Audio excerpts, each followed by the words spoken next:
آپ کو خبر دیں، شگفتہ جمانی نے غزالہ سیفی کو تھپڑ مار دیا۔ یہ اس وقت کیا مناظر بھی دیکھ سکتے ہیں، ایوان میں جب شور شرابہ ہو رہا تھا اور اس وقت نعرے بازی اراکین کی جانب سے کی جا رہی تھی تو غزالہ سیفی نے پلے کارڈ چھیننے کی کوشش کی اور ان کی شازیہ مری سے بھی جھڑپ ہوئی اور شگفتہ جمانی نے غزالہ سیفی کو اس موقع پر تھپڑ مار دیا۔ صرف بحث نہیں بلکہ جنگ کا سما ہوا ہے، اور پہلے آپ کو پتہ ہے کہ یہ جو گالم گلوچ اس کی وجہ سے ایوان کا تقدس ہے وہ پامال ہو چکا ہے، اور اب جو حد ہے وہ تو خواتین نے بھی کر دی نا، مردوں کے بعد خواتین بھی میدان میں۔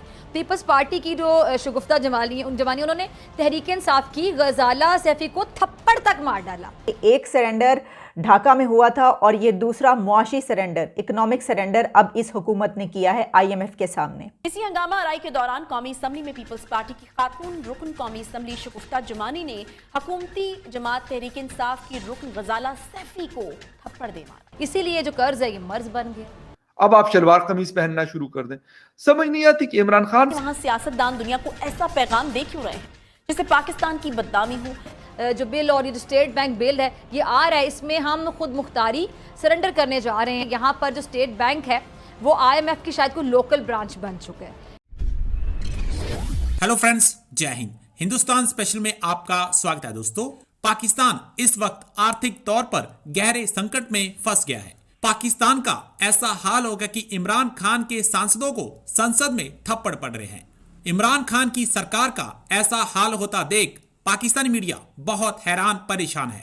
ہوا کچھ یوں کہ پاکستان میں عمران خان کی سرکار نے سنسد میں منی بجٹ پیش کیا کیونکہ IMF سے قرضہ لے کر انہیں یہ بجٹ پیش کرنا ہی پڑنا تھا۔ اب اس بجٹ پر اپوزیشن اور جنتا بھڑکے ہوئے ہیں۔ سنسد میں تو ایسا ماحول بن گیا کہ سانسد ایک دوسرے پر لات کھوسے چلانے لگے۔ منی بجٹ کو اپوزیشن نے IMF کے سامنے سرنڈر بتایا اور اسے جنتا ویرودھی بجٹ بتا کر عمران خان کی سرکار پر دھاوا بول دیا۔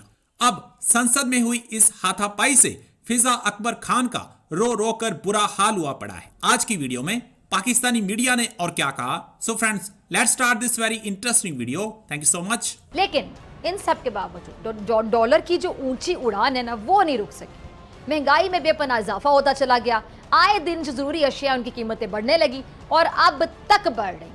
اور حکومت نے اس سال جو بجٹ کا اعلان کیا تو اپوزیشن نے اس پر آپ کو یاد ہے کہ بہت زیادہ شور ڈالا اور اس کو IMF کا بجٹ قرار دے دیا۔ حکومت نے یہ دعویٰ کیا کہ یہ بجٹ عوام دوست بجٹ ثابت ہوگا، لیکن پیٹرول اور جو بجلی کی بڑھتی قیمتیں ہیں انہوں نے تو عوام کے ہوش ہی اڑا دیے کہ یہ اچھا عوام دوست ہے۔ اب معاملہ بہت خطرناک ہو گیا۔ اب حکومت عوام کو ایکچولی دینا چاہتی ہے ریلیف، لیکن خزانہ بھی خالی ہے، نظام چلانے کے لیے ہر صورت پیسہ بھی چاہیے، اس لیے IMF کے مطالبے بھی پورے کرنے پڑیں گے۔ ظاہری بات ہے جب آپ کو کسی کی ضرورت ہوگی تو پھر آپ ان کے مطالبات، ان کی شرائط پر چلیں گے نا، تو آپ کی ضرورت پوری ہوگی۔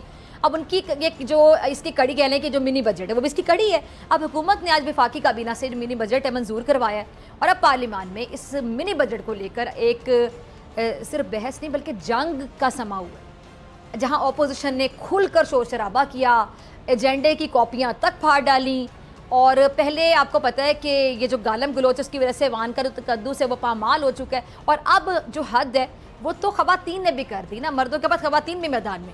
پیپلز پارٹی کی جو شگفتہ جمانی انہوں نے تحریک انصاف کی غزالہ سیفی کو تھپڑ تک مار ڈالا اور شور یہ مچا ہے کہ منی بجٹ مہنگائی کا نیا طوفان لے کر آئے گا۔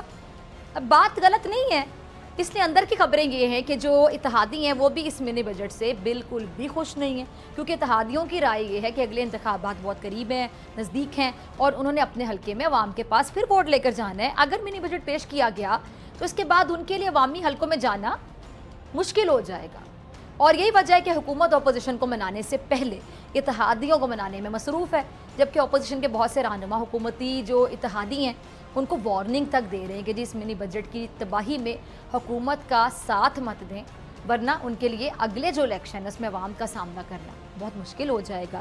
اچھا، خواجہ آصف صاحب کیا کہتے ہیں؟ منی بجٹ جو بل اور یہ جو اسٹیٹ بینک بل ہے یہ آ رہا ہے، اس میں ہم خود مختاری سرنڈر کرنے جا رہے ہیں، اور خواجہ صاحب الزام یہ لگاتے ہیں کہ یہاں پر جو اسٹیٹ بینک ہے وہ IMF کی شاید کوئی لوکل برانچ بن چکا ہے۔ اسمبلی کا اجلاس ہوا اور ہنگامہ آرائی ہوئی، یہ ممکن ہے ہی نہیں کہ وہاں پر ہنگامہ آرائی اس طریقے سے نہ ہو۔ پاکستان کی پارلیمنٹ میں ہنگامہ آرائی، مار کٹائی، کردار کشی، گالم گلوچ، نازیبا یا منفی الفاظ، عورتوں کی تصحیح کرنا، غیر پارلیمانی لفظوں کا کھیل،